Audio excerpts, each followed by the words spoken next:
Good morning and good afternoon, everybody. Welcome back to the Blind Press YouTube channel and the coffee stream. I am very happy to have all of you here on this crazy Wednesday, or as we call it here, What the Fuck Wednesday, because we're going to make it a little different than Wacky Wednesday, because that's boring. So glad to have everybody here. Welcome, welcome, welcome. Pincalo's here.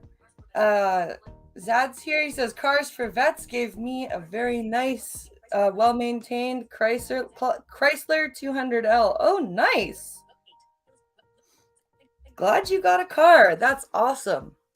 It's awesome when programs like that help people. That's great. Very, very happy. And I hope that it does you well and takes you on many fun travels. So, today on What the Fuck Wednesday, we're going to watch a video. We are going to read a funny article. But first, we're going to talk about how apparently the International Paralympic Committee does not like when people transformatively use their content to introduce people to the sport of goalball. Apparently, that's a no-no because they copyright claimed my stream on Monday and blocked it in the US and the UK, despite the fact that I was talking during the 5 minutes that I played and pausing and all sorts. Like, I was not just sitting there letting it play. I did not play the whole match. I skipped the intro music that they were playing for the teams. Like, I did everything I could to avoid copyright, and they still were like, no. And it was them, it was the channel themselves, like the International Paralympic Committee channel itself put in the claim. I'm hoping that was just like a bot thing, but it's still ridiculous. It's ridiculous. It's likely what Ryan said. It's most likely a bot, but it's just annoying because if it is a bot and I file the appeal, they'll still wait the full 30 days. Yeah, yeah, they do. Like most of the copyright claims that Pink Hollow, as my producer, has appealed, we've gotten removed, but they do wait. Like almost, if not the full 30, they'll wait at least half of the 30. They'll like the minimum I've seen is like 17 or 18 days. So it is very, very annoying that this is happening. Blake Star, was it chilly? Was it really? Yeah, it was. They blocked it. They put in a claim and blocked it in the US and the UK for 5 minutes. 5 minutes of gameplay with commentary. it is very frustrating. It's just, and this is what I mean about why it's so hard to to do this content creation. It's fun, but it's hard. Costin, welcome, sir. Welcome. And it being claimed is kind of worse than it being a strike because the appeal process is just garbage. Yep. Yep. It although I will say it gives you more agency to appeal in the YouTube thing than it does in TikTok. Like with TikTok, if you get a video hit, there, like at least with voiceover on, there's no text box for me to write in something. I just have to hit the submit appeal button and that's it. Yeah. Yeah, AJ, it's ridiculous. It's freaking stupid. It is absolutely stupid. Today is also the release date of God of War Ragnarok. And holy crap, I've been kind of stalking my friends' Twitch streams this morning because they're going through the accessibility settings before they play the game. And holy Christ, it's insane. There's a screen reader for the game. There is like trail assist, and you can customize it so that it, like, if you just use the default settings, it has a specific parameters, but you can like adjust the trail assist. It's got like audio cues for picking up things. It's got, you can turn on extended puzzle solving time limit so it doesn't run out of time on you while you're trying to solve puzzles. It's got battle cues for you so you know what's going on. It's got it well, that's how it works for TikTok. There's no stating your case. Yeah, it's true. There really is no stating your case. It sucks. So, but yeah, like all of the I was just going and listening through my friends like setting up their accessibility stuff, and there's so much, like it was like 20 minutes worth of just accessibility features that Sightless was going through. I'm just like, holy shit, this is amazing. Like I cannot wait until I can get enough money together to get this game, because it is like, it's insane. I'm sad though, because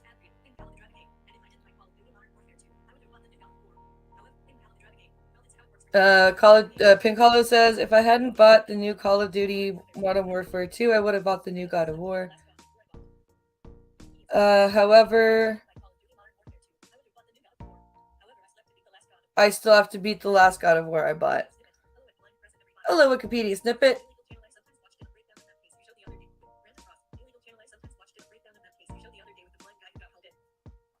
Oh, a legal channel I sometimes watched did a breakdown You shared of the case you shared the other day of the blind guy that got hauled in. Oh yeah, donut operator. Also, I think was it donut operator?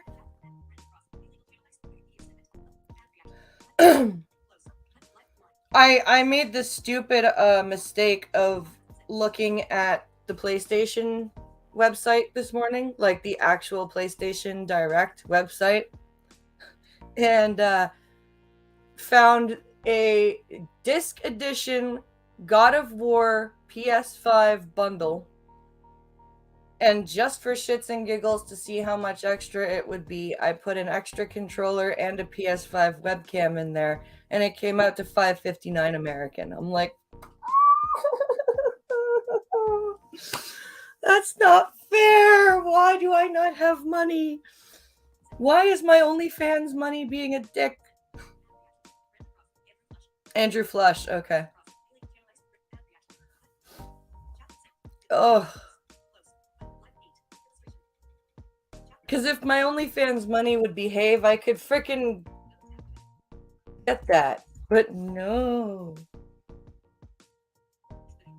Because it came with, the bundle came with the console, disc edition console, with a controller included already, like a God of War themed controller. I added an extra one and a webcam, and it came with obviously the voucher for the God of War game. And it was like $5.59.99 American. I'm like,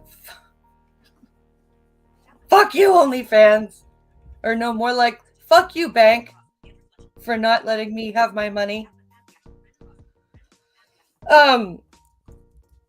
So I'm curious. I want to see his take because I've seen a few blind. There was a blind person, a couple of blind people that called this guy a sovereign citizen, and I don't quite agree with that. At all.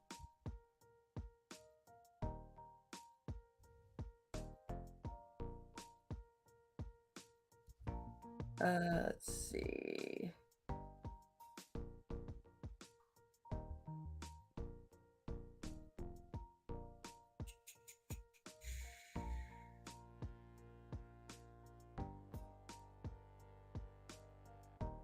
No, I can't find it. I cannot find it.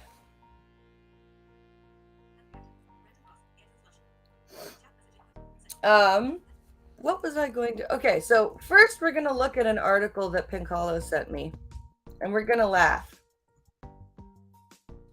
because it's What the Fuck Wednesday, and this is definitely a What the Fuck article. Okay. Where am I here? Oh, that's the EM I want. There we go. Okay. Toronto Sun article. All right. Get this shared over here.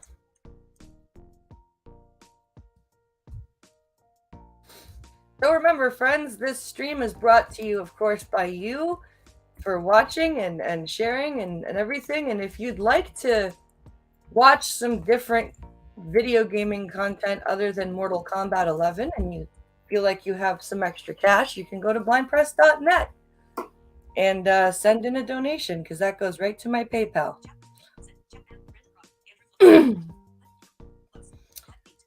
So this article. Oh, I need to adjust the screen here. I apologize.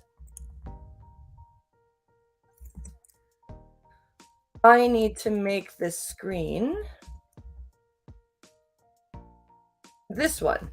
Okay. Now we can take a look at the article. So this guy is an heir to a company called Tyson Foods. I think this is a Canadian company, Tyson. So hold on. I need to find. There we go. Tyson Foods heir entered stranger's home and fell asleep in her bed. Okay. That's not weird at all. Like, just just randomly wandered into somebody else's house. Tyson Foods Chief Financial Officer John R. Tyson, the great grandson of the company's founder, has been charged with public intoxication and criminal trespass after entering a stranger's home and falling asleep on her bed. Alrighty then. Tyson is as American as apple pie. Okay. I just don't. I mean, I've been apparently drunk enough to get lost in the woods. Um, but I don't think I've ever been drunk enough to go into somebody else's house and fall asleep on their bed. Um, so yeah. According to an incident report provided by the Fayetteville, Arkansas Police Department, officers received a call early Sunday morning from a woman who had returned home to find a man she didn't know sleeping in her bed. Like, I'm not sure. Like, I don't know if I would be scared or laughing or like I don't know what I would do. I really don't know what I would do. That's just funny. Um, let's see. When officers arrived, they tried to wake Tyson, but said his movements were sluggish and uncoordinated, and there was an odor of intoxicants on his breath and body. According to the report, his clothes were found on the floor by the bed. Oh my god, he was naked in her bed. So Goldilocks, but with a guy. I don't know if Goldilocks took her clothes off, though. I mean, maybe in the adult version, but I don't know. He was charged with public intoxication and criminal trespassing and released Sunday on a $415 bond. He's scheduled to appear in court September 1st. Tyson on Monday apologized for the incident and said he is getting counseling for alcohol abuse. Dude, you literally broke into somebody's house and stripped and fell asleep naked in their bed. I should hope so. Only in the porn version of the fairy tale. Yeah, exactly. Exactly. Oh my goodness. That's just too funny. I can't. I just can't. Oh my god. That poor woman though. Like imagine you just like coming home, you're probably tired, and there's this random naked guy in your bed. I would be just like, "What the fuck?"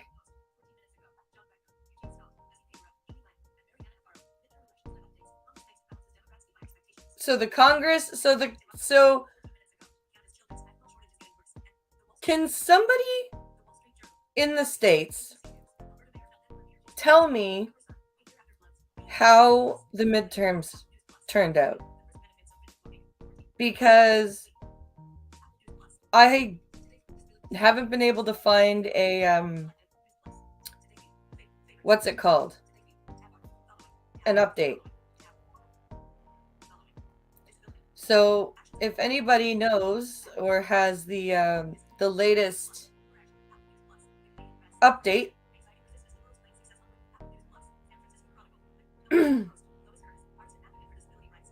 I'm just trying to find something here.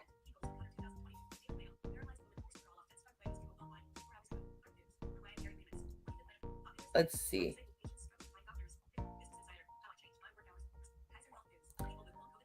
Why disabled people find find it hard to space.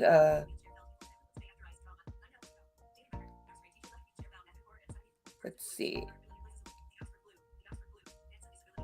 We're gonna. I wanted to see if there was anything about God of War Ragnarok, but there is not.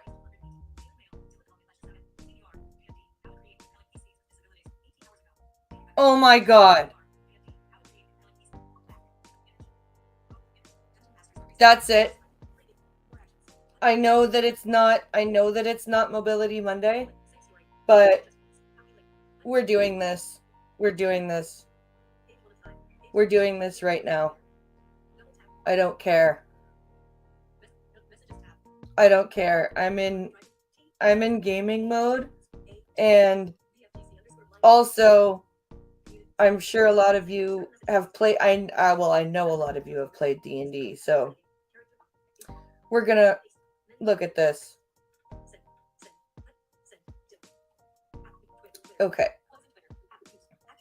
Oops, that's not what I wanted. I wanted YouTube. There we go.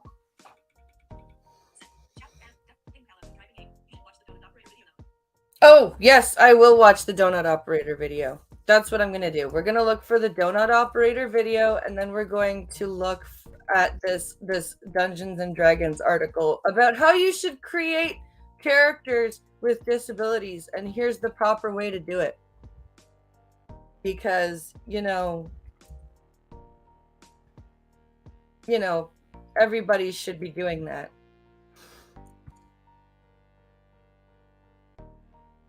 Okay. Where is this video?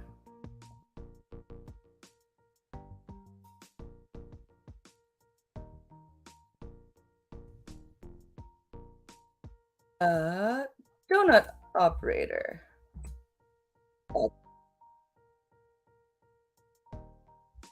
No, we're not. That's not what I wanted. Let me search for, because I don't actually have the link. I should have grabbed it. Donut operator. Blind. Man, let's see if that works.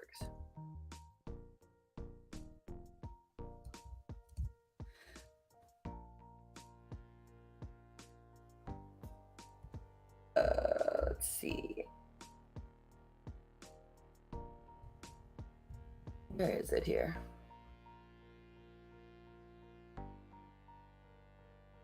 There it is.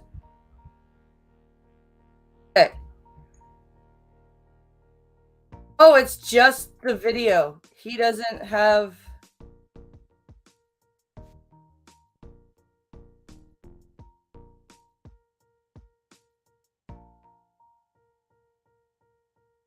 It's just the news clip. He doesn't have an actual commentary on it. That sucks.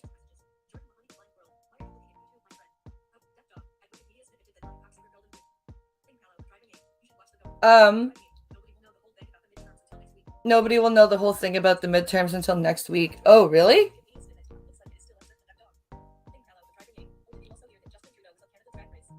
I did not hear that Justin Trudeau was on Canada Drag Race. Was he really?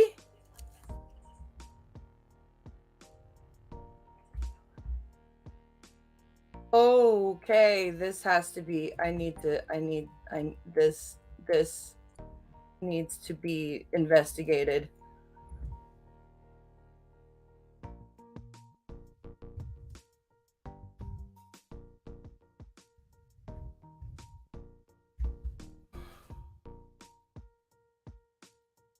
This has to be seen.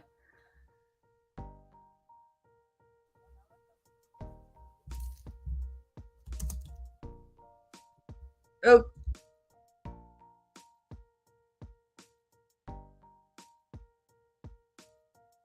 Okay.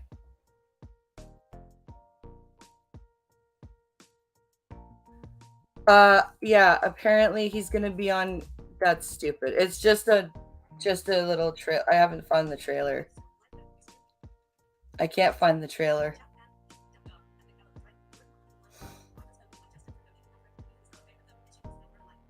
Justin Trudeau is just an entitled, spoiled brat who does nothing that he says he's going to do, has been caught in 5, count them, 5 major scandals in his not even 10 years of prime ministership. And he is also behind, his party is also behind the crazy amount of inflation that's going on.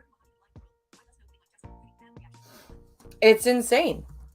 The amount of just they just don't, the liberals just don't care about what they're doing to us. They just do not care. And it's hard and frustrating. Like his finance minister came out the other day and was like, in order to save money, my family is cutting out Disney Plus.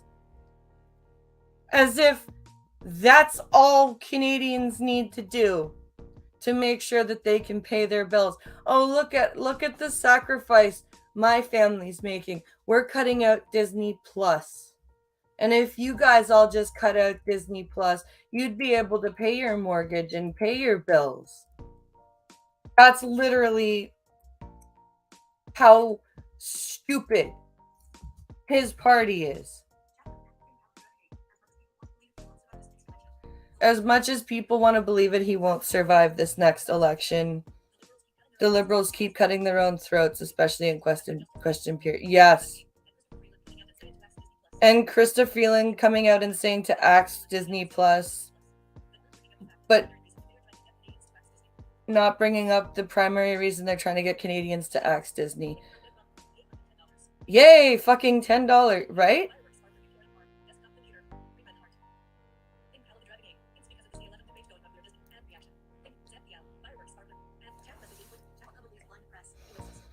So yeah, it's crazy. It just to see that stupidity, like, oh, it's so frustrating. Okay, so now we're gonna look at this silly article.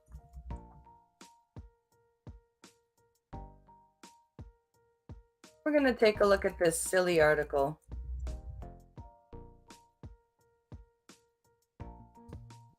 And we're going to learn about how to create the proper disabled character in Dungeons and Dragons, you guys. Because you guys all need to know this. You guys all need to make sure that your characters are properly gimpy. Okay? So pay attention. Just pay attention now, class.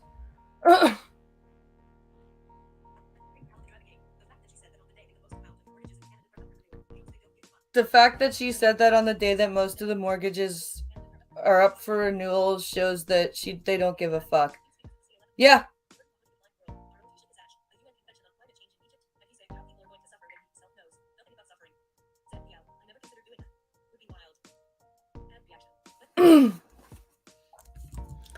So let's see. Here is this crazy article. Dungeons and Dragons. How to create compelling player characters with disabilities. Because, yeah, creating a disabled character in D&D can be tricky to navigate, but with some help, it's possible to diversify games and characters to include them. I'm sorry. If the disabled person wants their PC to be disabled, shouldn't that be up to them and not the dungeon master? Because I'm pretty sure the dungeon master doesn't create the PCs. I'm pretty sure the actual players create the PCs.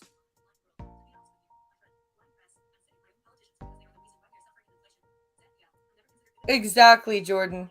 The politicians are just fucking us right now. Blind dwarf NBA player. Got it, says Duck Dog. Exactly. Exactly. With the popularity of Dungeons and Dragons growing around the world, many players and dungeon masters are researching ways to make the game more inclusive and accessible to everyone. Why? Dungeons and Dragons is like one of the most already inclusive games you could fucking. The only thing you really need to do is have books like put into large print and braille. Like, you can play D&D in a wheelchair if you want to. The whole point of playing D&D is that you're using your imagination. Why the fuck does your character have to be disabled? Maybe for once in the disabled player's life, they want their character not to be disabled. Did you ever fucking think of that? Did you ever think that maybe a disabled person wants to play a game to fucking escape the fact that they're disabled, and so they create a character who's not disabled and can kick all kinds of ass? Like, yeah, you can kick all kinds of ass while disabled, but you know what? If the player who's disabled doesn't want their character to be disabled, that should be their fucking choice. I hate these people. I know.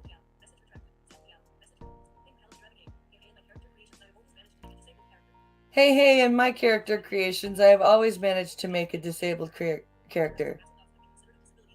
Large breasts and massive. Large breasts and massive dogs to be considered to be a disability in some places. No, but it's just like, what if your disabled friend wants to play but doesn't want to be a disabled PC? Player characters from all kinds of backgrounds, including those who don't fit the mold of the average D&D adventurer. Players often seek to create diverse characters by creating diverse characters with fleshed out pasts.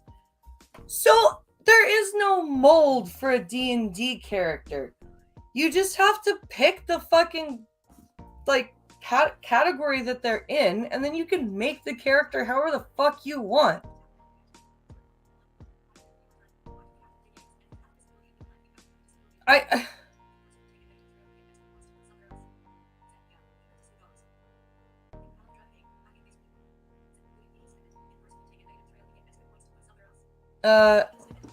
Ingress, if you take negative points to put somewhere else. Yeah. Right.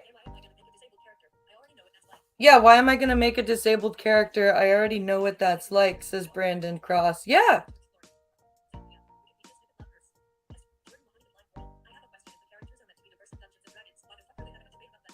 If the characters are meant to be diverse in Dungeons and Dragons, why the fuck are they having a debate about them? I don't know. Woke people have ruined everything they have touched. Exactly. Like, they're saying there's been no woke representation for disabilities in games. Bullshit. Fucking bullshit. There hasn't ever been that. Like,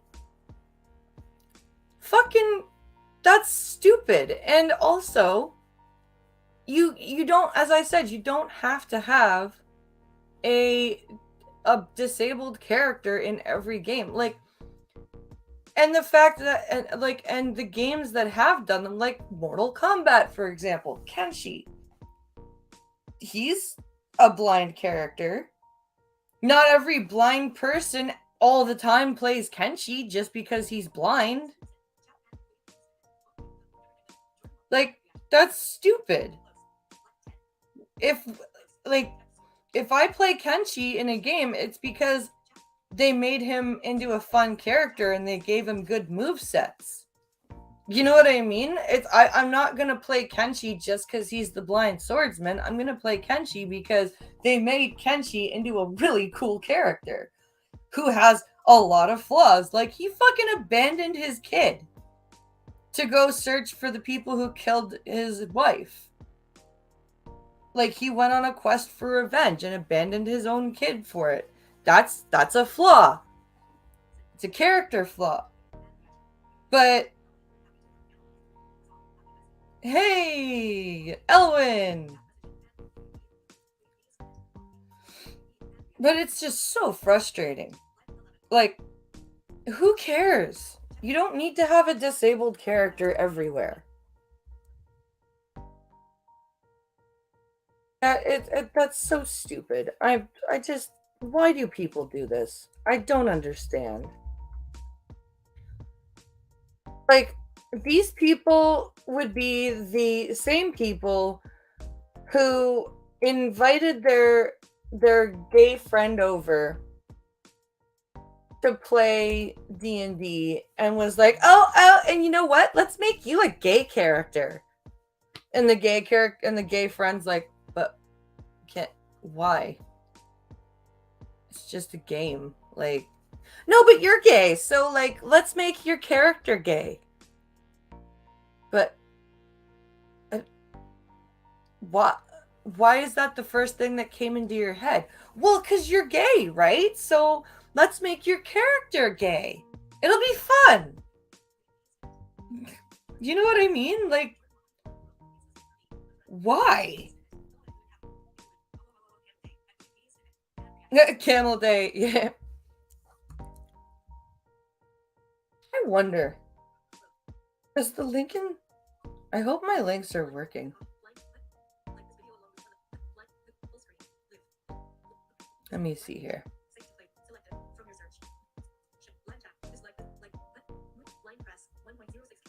There we go.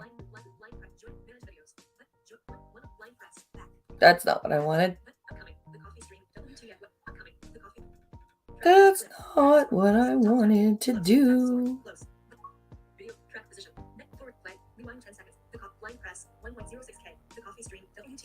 That's what I wanted.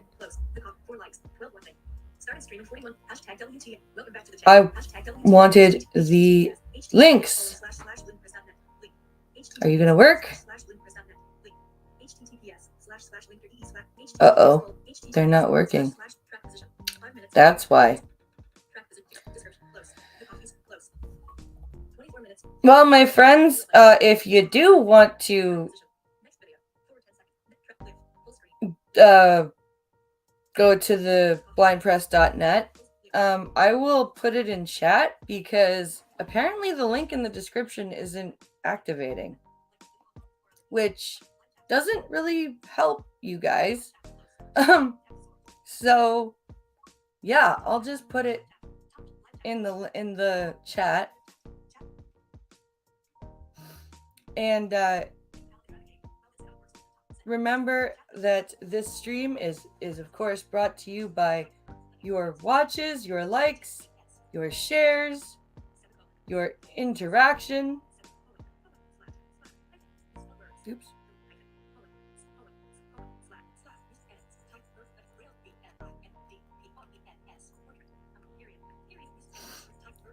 For some reason, it's not activating in the description. There we go. So, now we're going to watch a fun video by Weird History.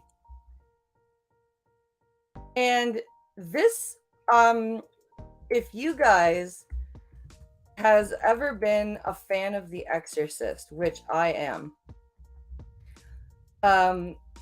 you might know about this already, but we are going to learn about the demon behind The Exorcist, the demon that William Peter Blatty used as his basis for The Exorcist, the demon that possessed Reagan. So we're going to actually learn about Pazuzu. Oh, it does work? Okay, good. It didn't work for me. That's stupid. VoiceOver's being a dick. Okay. So, Pazuzu, the demon behind The Exorcist by Weird History. And do check these guys out. They are really fun.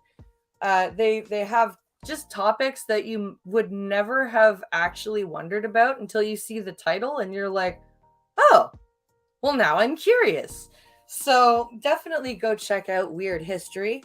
This video is from about a couple weeks ago now, so we'll take a look at it here. In 1973, the movie adaptation of William Peter Blatty's best-selling novel *The Exorcist* first spun audiences' heads with its dizzying depiction of a young girl possessed by a demonic spirit known as Pazuzu.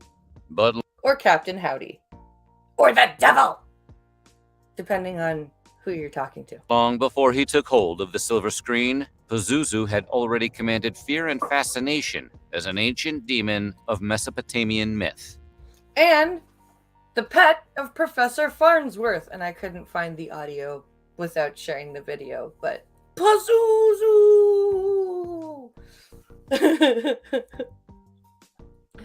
Oh, man. Today, we're talking about the true story behind the demon that terrorizes The Exorcist. But before we do that, make sure you subscribe to the Weird History channel and let us know in the comments below which true-life ghost stories you'd like to hear about next. Okay, the power of weird history compels you. I figured that was coming. The demon Pazuzu is never actually mentioned by name in The Exorcist. Unless you watch the second movie, in which case, I feel very sorry for you. Please don't ever watch the second movie. It's horrifyingly bad. Oh my god, my best friend and I watched it. We rented all 3 Exorcist movies, and then we rented Psycho. And we were so, like, the Heretic, the second movie made us laugh so hard. We were literally just spending the entire movie throwing candy at each other, going, I'm Pazuzu, I'm going to kill you. It was like, just, that's how stupid it was. Like, it was just bad. But he makes his presence known early on as an unforgettable, foreboding statue seen by Father Marin during an archaeological dig in Iraq during the opening of The Exorcist. In Blatty's novel, the statue is directly referred to as a depiction of Pazuzu. Yep. If you've read the book, it does say that. It's a depiction of Pazuzu, and he does describe it. And there's also a drawing of the picture of Pazuzu in a book that that ends up in the McNeil house. But in the first Exorcist film, the only hint to the ancient demon of myth is his unique appearance. Pazuzu in the film, like in many real-world statues and pieces of Mesopotamian art, is portrayed as a combination of animal and human parts, with his right hand pointing upwards and his left hand downwards. I didn't know that. So his right hand's like this, his left hand's like, oh, okay. Like he's trying to signal a squeeze bunt. He has the body of a man, the head of a lion or sometimes a dog, eagle-like taloned feet, 2 pairs of wings, a scorpion's tail, and of course, a snake where his nether should be. Oh, that's what that is. A snake where his cock should be. All right. Poor guy just wanted to dance.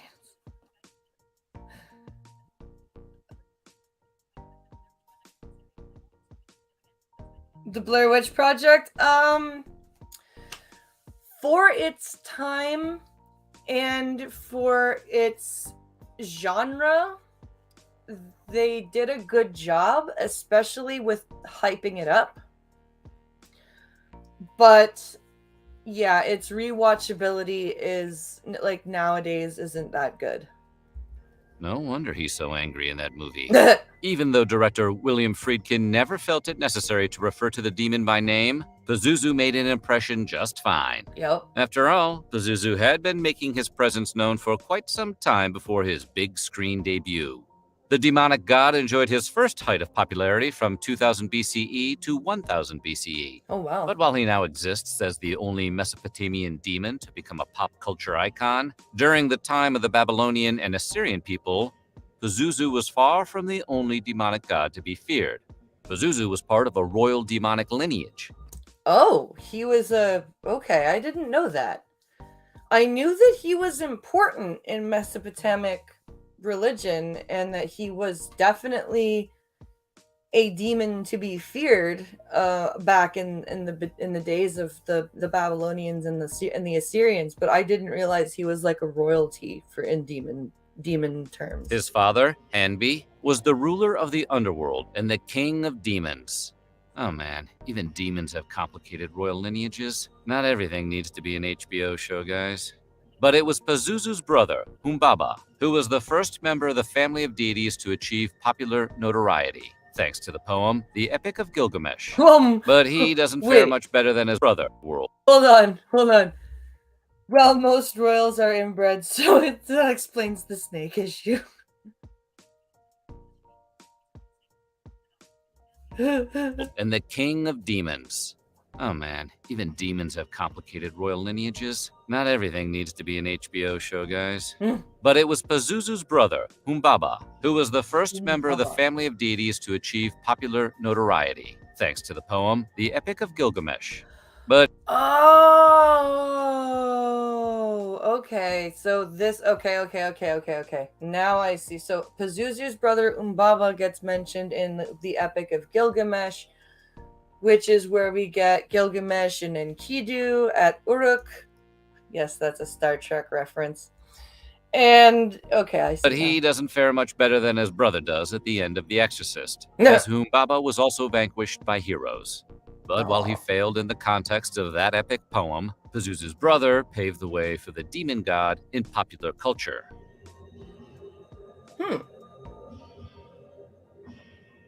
It's possible that Pazuzu made an appearance in the Old Testament when King Solomon faces a wind demon while attempting to build the Temple of Jerusalem. That is true because Pazuzu is supposed to be the demon of the winds. That's actually mentioned in the book of the Exorcist book, that Pazuzu is Umbaba. Yes.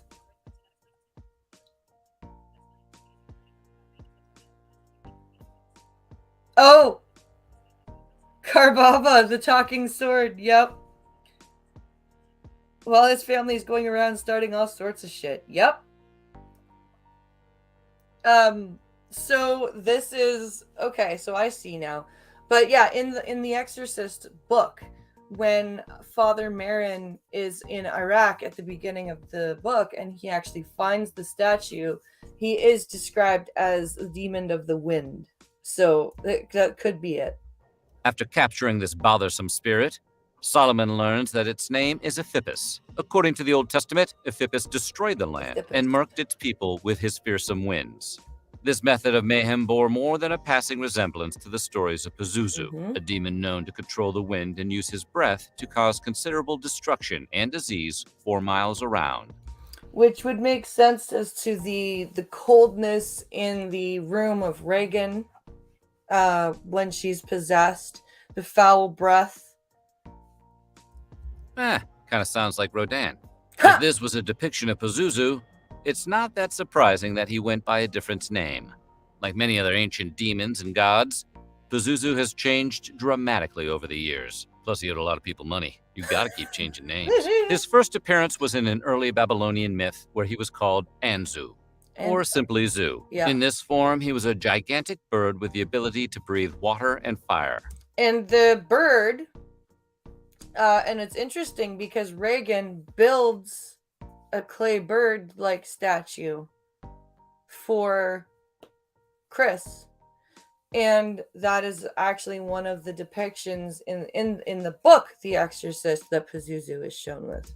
Like at the same time? That seems like you're getting in your own way. Later, Pazuzu was known as a demon god and commanded the wind that blew through Babylon and Assyria. Yeah. These winds were feared by the people of the times, as they often had the power to cause famine, bring locusts, and unleash destructive storms.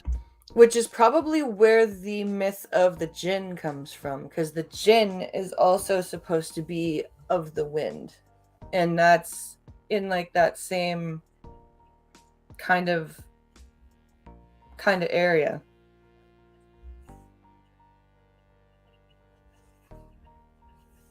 Oh, I have many times, Jordan. If you actually go to Audible and you find The Exorcist on Audible, you can get it read by the author, which is amazing. This is why ancient people often decided to appeal to Pazuzu directly through worship, pleading for him to control the winds in their favor. But why would Okay. people pray to a demon for help? To Well, keep while the themselves term safe. demon generally means some kind of evil entity in the modern world, this was not always the case back then. The English word demon is a translation of the Greek word daimon, a word which simply means spirit. And which is also very interesting because I'm finding all sorts of links to all sorts of pop culture things that I like. What do they call captains of Ferengi ship? Daemon. See that? Interesting, huh? In ancient Mesopotamia, demons were not always evil. But even evil demons, like Pazuzu, were still capable of doing good, if they felt like it. Not the locusts, they should be more worried about the bees. Not the bees! Not the bees! Oh my god, fucking Nick Cage is horrible. Pazuzu's believers supposed that, as a demonic god and son of the king of demons, he had access to great power and influence. Probably If did. they sucked up to him enough, he might see fit to extend them. But mostly it seemed like the extent of his power was preventing his fellow demons from messing with his followers. That Archaeologists have sounds discovered ancient protection plaques to Pazuzu that were often interesting. hung in a sick person's room, so that the demon might protect the ill from other opportunistic demons like himself. Interesting. So he was like a mafia boss. You pay me protection, I'll keep you safe from other demons. So he was essentially a bouncer, except one who was clearly friends with half the people trying to bluff their way in with fake IDs. Nick Cage One of is the a chief blessing. We do not adversaries his appreciate him followers enough. often invoked him to thwart was Pazuzu's own wife, the demon Lamashtu, who was thought to be especially dangerous to pregnant women and newborn babies. That's the Pazuzu demon from the horrible sequel to The Exorcist. Actually, it's supposed to be he's supposed to have been mentioned, or not mentioned, but he's the bassist for the whole movie. It's just that they actually mention him in the second movie because they suck. And the second movie sucked. Don't watch it. Although you should watch the third one because George C. Scott is fucking amazing. who was often called upon to assist during pregnancy and to keep the mother and child safe from his wife. Man, what was that relationship like? But of course, Pazuzu's role as protector of women has sort of gone out the window after his depiction in The Exorcist, Right. a film in which he does, well, the opposite of that. In the novel, the demon Pazuzu wages a long-standing war with the priest Father Merrin that culminates in their battle for the soul of a 12-year-old girl named Reagan. The filmmakers omit Pazuzu's centuries-old backstory, possibly because that's a lot of history to dump on audiences just looking to watch a good horror movie. Yes. But Father Karras, well, he's searching for psychiatric reasons why Reagan isn't possessed, comes across this backstory. We find out that Father Merrin waged like a 9-month battle with him in Africa, like about 20 years before. We don't need to know about Pazuzu's royal family drama or his toxic marriage in order for the movie to scare the shit out of us for 2 hours. As we mentioned earlier, the film never identifies Pazuzu by name. Instead, Reagan calls him Captain Howdy, which in many ways is a much more frightening name for a demon. Right? That's fucking scary as shit. That's like, yeah, basically a hierarchy, yeah.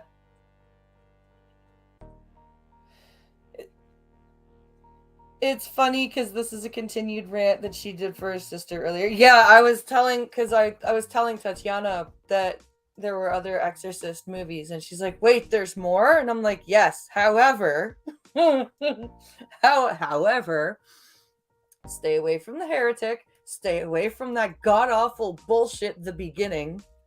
Jesus Christ." Maybe they should have called Dr. Phil to get rid of the demon. Yeah. There is likewise no mention of the demon's command over the winds, like a villainous X-Man. And the way he possesses and torments Reagan doesn't exactly portray him as a protector of women. No. In The Exorcist, Pazuzu becomes what the filmmakers need him to be, a mysterious force of unrelenting evil. In other words, a good old-fashioned demon. Yep. And it worked. The Exorcist film became a worldwide phenomenon and held the record of the highest-grossing horror film of all time until very recently. And without being named, the monstrous state of Pazuzu and his terrifying presence throughout the film were enough to spark people's darkest imaginations. Only in later installments of the Exorcist series, and subsequent appearances in other media, has Pazuzu's ancient backstory come back into the mainstream. Thank you, Heretic, for being a piece of crap.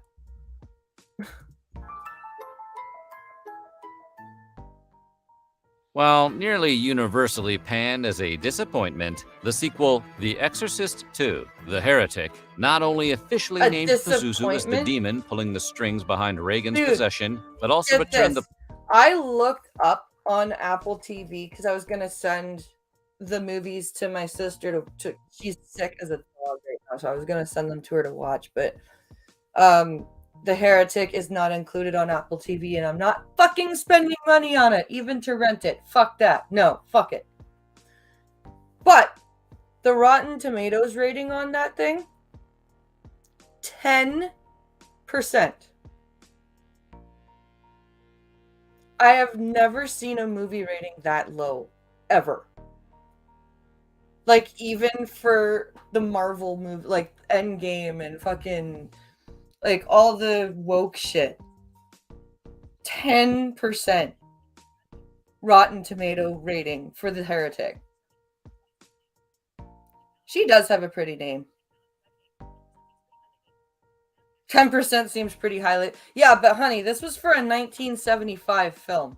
10 fucking percent for a 1975 movie. Versus The Exorcist 3, which has a rating of 60%. That's the difference between The Heretic and Legion, is 50% in Rotten Tomato rating. Power of locust swarms to the ancient being, which was a good idea. Summoning locusts is both a practical ability and one that looks pretty cool in a movie.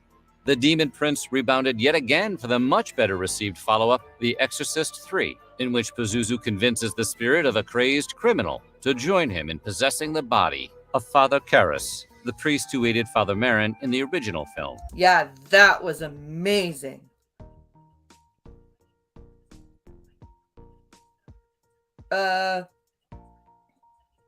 Don't get me started on the movies from the 70s and their shit ratings. Yeah, feels like they may have lost the thread there, but The Exorcist 3 does have an all-time great jump scare. No, The Exorcist 3 is great, because it also has the guy that plays Wormtongue as the Gemini killer, and holy fuck was it good. So just don't think too hard about the plot.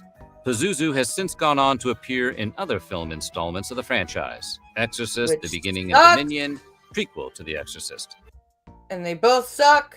I've seen them both, and they're so bad. They're so fucking bad. He even reared his evil little head in the recent Exorcist TV show, in which he picks up another alias to go along with Captain Howdy, the salesman. Should I bother with the Exorcist TV show? I've heard it was okay. I would love to humble brag that I was the best hacker in the Navy. No, the first. AT&T gave us a crazy school. Day 1, we got a book. Day 2, we were tested on it. That continued for months. Huh? Must have been a big Rush fan. Pazuzu's mainstream popularity has propelled him beyond the Exorcist series. On the TV show Constantine, Pazuzu appears in a story where he teams up with the show's hero to face off against his old mythological nemesis, Lamashtu. I didn't know there was a TV show I knew there was a movie Constantine. I didn't know there was a TV show Constantine. You remember, his wife? That relationship hasn't gotten any better with time. He even made an appearance in the animated series The Venture Brothers. And he was Futurama. That's when you know you've Futurama. really hit the big time. There's also a surprising trend of popular media hiding the statue of Pazuzu as a fun/sinister Easter egg. Come on, mention Futurama. A statue of Pazuzu has appeared on the album cover by the music group Gorillaz, and it can be glimpsed in recent films like Spider-Man, Far From Home, Godzilla, King of the Monsters, as well as older films like Kiss Kiss Bang Bang and Legend. The statue of Pazuzu has now moved beyond its mythic origins and has been co-opted into a sort of mascot for the Exorcist saga as a whole, as well as just a fun little wink some mischievous creators like to include in their work. Come on, talk about Futurama. Sort of like how Red Rum snuck its way into the background of other movies, TV shows, and video games after Stanley Kubrick's The Shining came out. People like to laugh at the things that scare the hell out of them. If horror as a genre serves any purpose beyond pure entertainment, maybe that's what it is. It gives audiences a sense of control over their fears. Yeah. Even if that fear is represented by something as wild as a half-human dragon monster who breathes fire and water, and who just can't seem to patch things up with his wife. A half-human dragon monster that breathes fire and water. Kiss Kiss Bang Bang was so underrated. I should watch Kiss Bang Bang.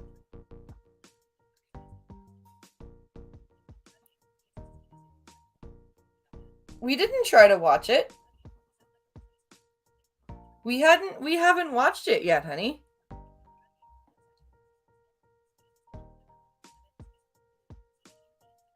See, what the demon needed was a good therapist, right?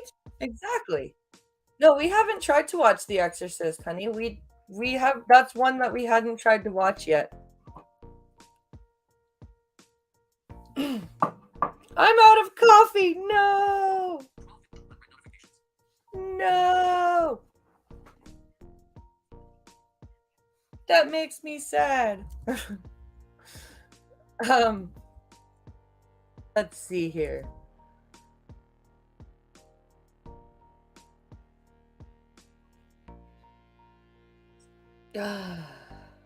This is really annoying. I need my OnlyFans money needs to come in, so like, because the shitty part is that they don't. So the problem with OnlyFans is that the information they want is not the information that the bank wants. Because OnlyFans is like, we want the routing number and the bank's address and your account number. And the bank's like, well, what about the transit number and the institution number and all of this other stuff? And I'm like, that they don't ask for that. And they're like, then how are we supposed to get the money? You know, there's an extra, I think there's an extra cut scene at the end of Futurama that shows Pazuzu going home to his wife, but that might be a Mandela effect. I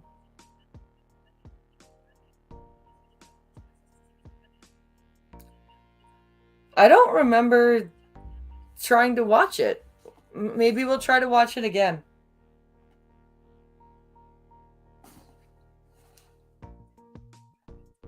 Because I really don't remember. I remember watching the prequel movies and getting mad. But I don't remember us watching the series. All I needed is an account and a routing number to send an electronic check. Well, then I think I know exactly what I'm going to do when this gets, because the bank made me like enter some whole bunch of other bullshit along with my account number, so I'm pretty sure this is going to get rejected again. So I'm pretty sure once this gets rejected, I know how to fix it. So I'm just going to fix it and hopefully get my money out. Well, you have a good one, Jordan. Thanks for stopping by. Let's see, what other things can we get up to before we end this thing?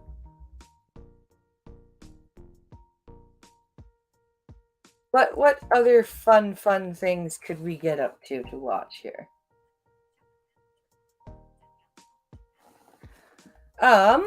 Hmm. I thought I had something else that I wanted to show, but apparently I do not.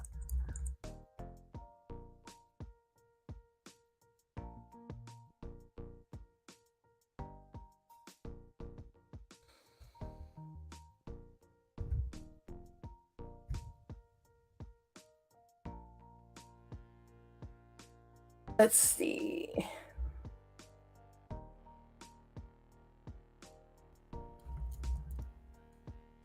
Let's see what this is here.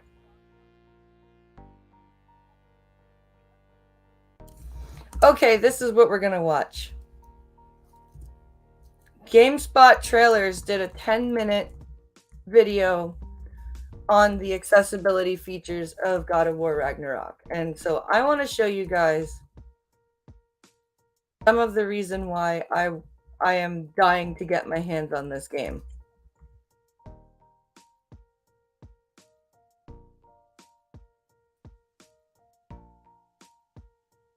Okay. Here we go.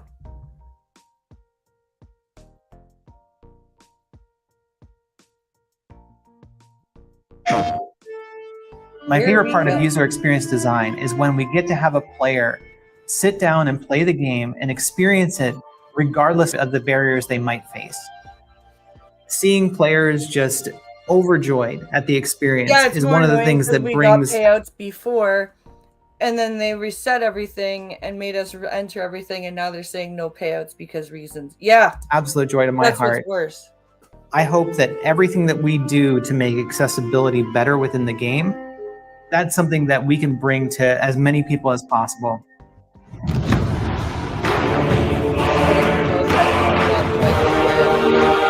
Oh, that sounds awesome. I'm Mila Pavlin, and I'm the lead UX designer on God of War Ragnarok. My name is Sam Chappelle. I'm the associate UX accessibility designer. My name is Zhou Xiaoyi. I'm a rendering programmer. Hi, I'm Kate Marlin, senior producer of the gameplay team. My primary job is to make sure that as I'm looking across the game, as features are developed, programmers and artists upfront are asking themselves, am I taking accessibility features into account while I'm designing this? Cool. Is there something I can add systemically that will help integrate this feature across the board? When are all game devs gonna have this? What, seriously, when are, because they just proved they can make a game accessible and make it not cost any more than any other games. So come on, game devs, get fucking going here. The Last of Us and this game have proven to you that you do not have to raise your game prices. My job is to hook up everything and implement the accessibility features on the rendering side so that the designers are able to implement the features into the game. Great. I'll head across for a better look. User experience design allows us to look at accessibility from the user perspective. So we are the ones who are actually going into the game and looking at the different design problems that there are to solve within the game and figuring out ways that players can access that content regardless of anything that they might have a difficulty with because... Do you have any disabled players that you're consulting with, though? ...of accessibility concerns. Accessibility at its core is making sure that we allow folks who want to play a game to be able to access the game and all of its features. That allows players to have experiences that they might not otherwise be able to. From swinging your axe as Kratos to traversing the realms and experiencing the story. These this is why I've always wanted to play a God of War game. Exactly those things. I wanted to do do the battle scenes. I've wanted to go and solve all the puzzles and do because I love fighting games, right? They're fun, but I have always wanted to get into the story, like the single player story games and stuff like that, and I've never been able to because of this stuff. The fact that it hasn't been accessible. So the more games that come out, like The Last of Us and this game, that will allow people like me to do that, is awesome. These features make it possible to do these things. People are no longer limited by their physical capabilities, and they will be able to enjoy the game just like anybody else. Exactly. There's a saying in the accessibility community, never about us without us. And we Yep. really wanted to make sure that everything that we are doing is with the community Thank and not you. just about them. So we have to reach out to fans and understand what their needs are when it comes to accessibility important. concerns. And we have to reach out through consultants and playtesters to understand what things may be hindering someone from being able to complete the game. And I am so grateful that they mentioned that and that they did that, because you can have the best intentions in the world, but if you do not actually like seek out the advice of the community that you're trying to help, then it's all for naught. It's always the best to be able to communicate with the user and see what they're happy with and what they want improved. Some of the most inspiring things that I've seen that have made me want to think more about accessibility is seeing the stories that players have and how much it means to them when they're able to sit down with the game for the first time and play more than they ever thought they could.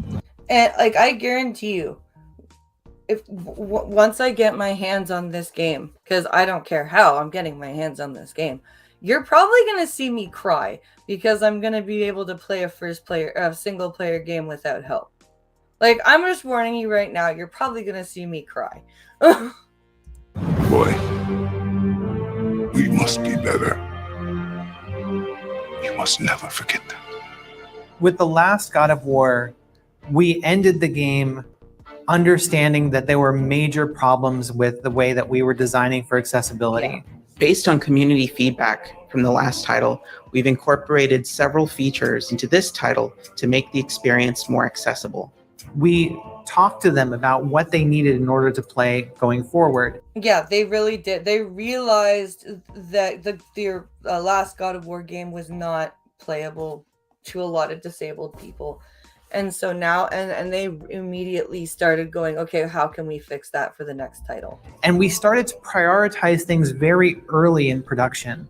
I think that was one of the biggest lessons we learned, is that early production, making sure that we have everything in place at the beginning of the development cycle. Yeah. If you're trying to bake a blueberry muffin, you don't wait until the end to put the blueberries in. No. You make sure that it's in the batter. And with accessibility, we needed to make sure that we put those blueberries into the batter at the beginning so that they could bake in and we would have accessibility at the end. That's a perfect analogy. I really need to rob my brother. Right? By having controller remapping, by having assists for things that seem trivial, we allow people to get past those blockers and experience it in a way that it's intended. The features that I am most excited for players to try out are the combat assists. I think that these are just amazingly fun to use. In the last title, we had a feature called Recenter on Attack. Every time you'd hit an enemy, the camera would make sure that enemy was centered. When we're looking at God of War Ragnarok, we've expanded those combat options to allow for recenter on swing, which means that as you swing your axe in combat, you're going to slowly orient towards a different enemy. This is one of my personal favorite features, because every time you swing the axe or swing the blades, the camera recenters towards the enemy. This allows players to go into a space, and if you have limited mobility or if you're unable to utilize the look controls, you can still target different enemies even though you're not hitting them. Nice. One of the most important areas of innovation that we have on God of War Ragnarok would be the increased controls access that we... Yes, Sightless was going through them this morning, and I was listening to, I popped into his Twitch stream, and he, like, there was controls for everything. It was great. Answer call. Yes, dear. Voice to text is making me mad. Okay. It's almost like I was saying all this shit in my breakdown.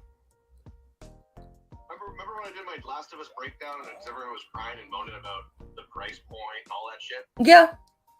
Yeah, that's exactly all the same shit I said. I love when I'm confirmed. Well, because it's like there's literally no excuse to make an accessible game. There was no excuse after Last of Us. Well, now there's extra no excuse. Because there's more games now. There's 3 There are and this is why I refuse to go get an Xbox, because there is no game by Microsoft or yeah, I know. Okay. Yeah. Right. Yeah, the PlayStation from PlayStation.com. The what's it called? The PlayStation Direct.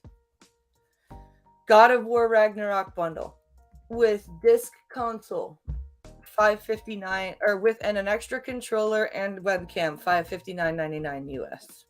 Hold on, what is that in Canadian? What is $559.99 US in Canadian money? $559 US and 99 cents is $754.92. Yeah, that's how much it would be to order from Sony, like direct from Sony.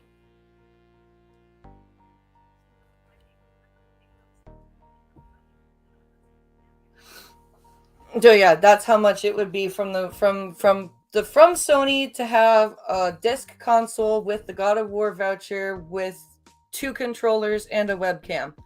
$754.92 plus tax. So yeah, Pincalo's right, $900.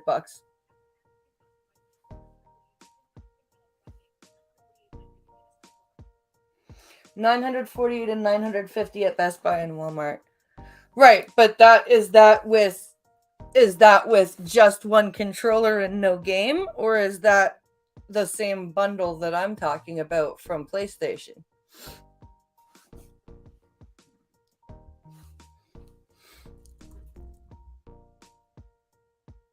Because the thing at PlayStation I was looking at was including the extra controller and the webcam that I added to the cart on top of the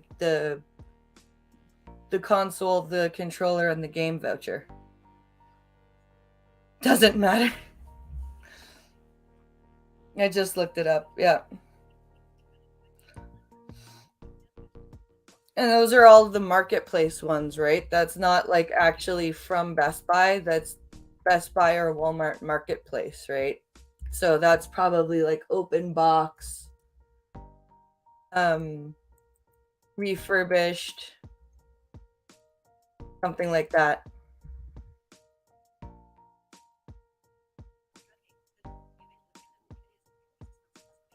That bundle won't be available in Canada. If it is, it will be 6 months plus waiting. Yeah, because it already said quantity, limited quantity. Won't